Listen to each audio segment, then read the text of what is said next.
Puluhan siswa SMA Muhammadiyah 1 Weleri Kendala tertegun saat Mahmuti Haryono alias Yusuf menceritakan pengalamannya ketika dulu terjebak dalam jaringan teroris kelompok Jamaah Islamiyah, JI.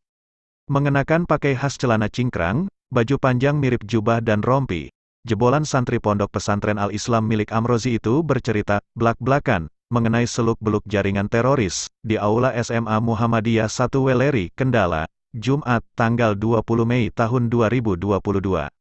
Yusuf pernah berjihad di Mindanao, Filipina Selatan, sebelum akhirnya ditangkap oleh Densus 88 atas kasus kepemilikan amunisi dan 26 bom rakitan di sebuah rumah di Jalan Taman Sri Rejeki Selatan, Kota Semarang, pada 2003 silam.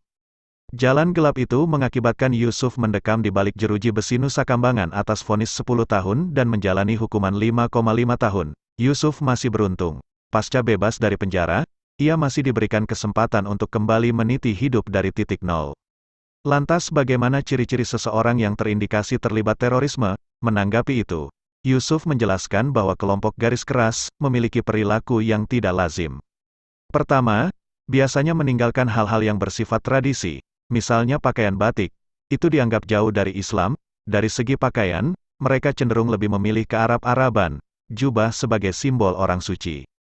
Pakaian saat akan melakukan pengeboman, terangnya. Kedua, bisa dilihat dari cara mereka hidup bersama di tengah masyarakat. Contohnya, dia tidak mau membuat rekening bank, tidak punya ATM, haram. Makan dari uang pegawai negeri haram. Coba tanya, bagaimana pendapatmu tentang pemerintah Indonesia? Wah, itu kafir. Itu termasuk menjadi bagian dari tanda-tanda, terangnya. Kepala Badan Kesatuan Bangsa dan Politik, Kesbangpol, Provinsi Jateng, Hairudin mengatakan kegiatan ini menjadi bagian dari tugas pencegahan terkait radikalisme terhadap generasi muda. Mereka harus dikenalkan bagaimana ciri-ciri maupun ancaman dari radikalisme tersebut. Untuk apa? Agar mereka bisa mengenali apa dan bagaimana radikalisme tersebut. Harapannya, generasi muda bisa melawan radikalisme tersebut. Katanya, sehingga generasi muda bisa melawan atau menangkal radikalisme itu sendiri. Ada dua hal.